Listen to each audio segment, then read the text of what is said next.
How do you see the political process for the last 10 years? See, how was the last 10 years of the United States political?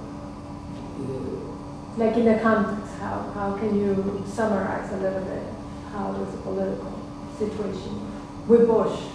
My art started with the war in Vietnam. So I was doing a lot of things, but later the war in Vietnam. And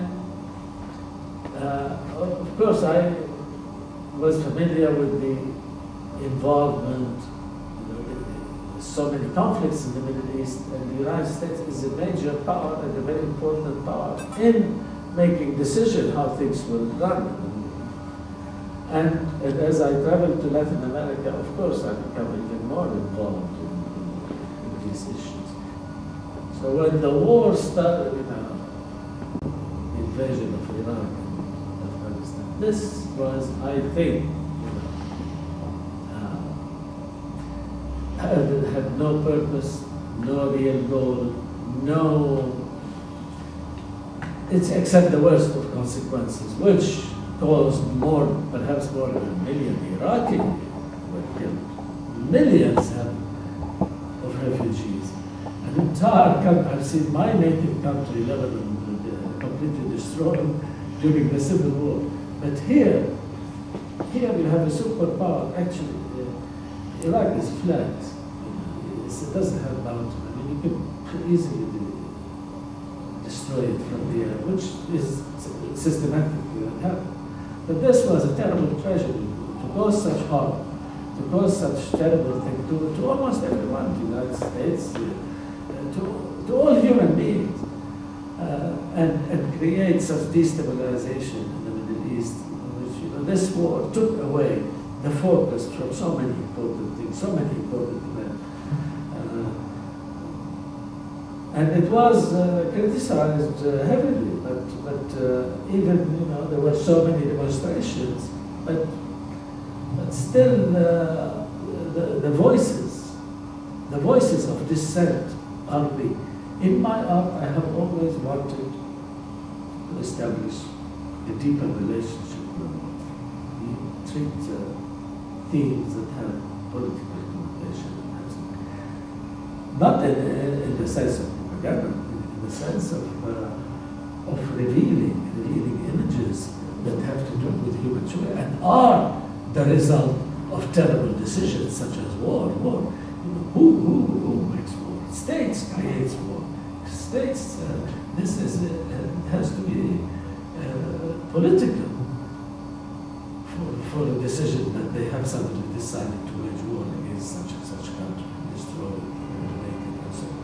In the Middle East, I come from an area where we have so many problems, so many torment, so many wars, especially the Arab-Israeli wars. When I came here, I established my studio exactly a year after the 6-Day War.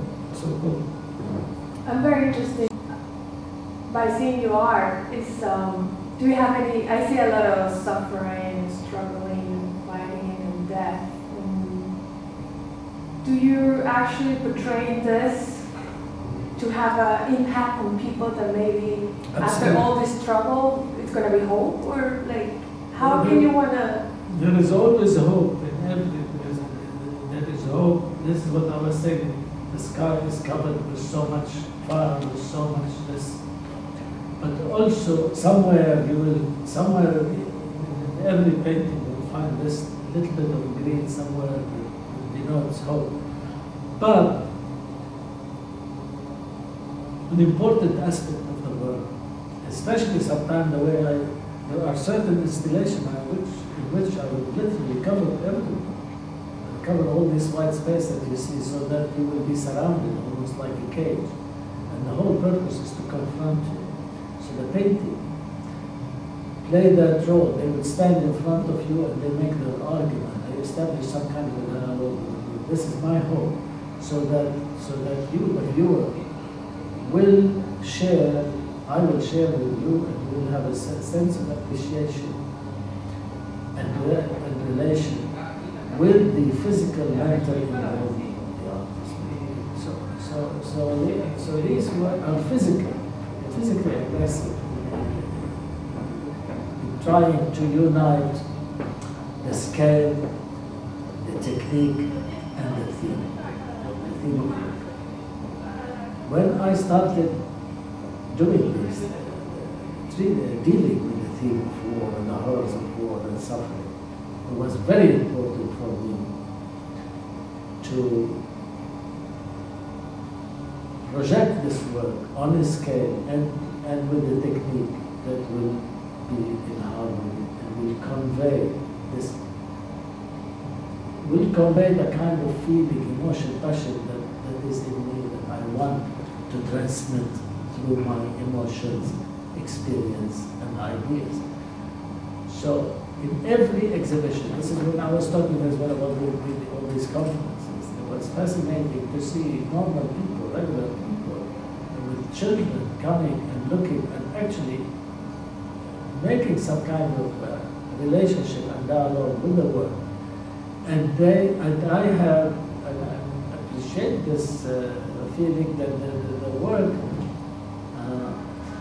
if these figures can actually speak, they will walk out of this canvas to confront you and tell you so many things about so many things, so many happenings in wars, in horrors of war. It's easy sometimes to look at, of course, wars and suffering are very well documented with movies and photographies and all this. But the painting allows the artist to bring out his own emotion, his own experience in ways, and also in the way. You know, it's not the situation that I can, oh, I saw someone running, I take my camera. It's not what.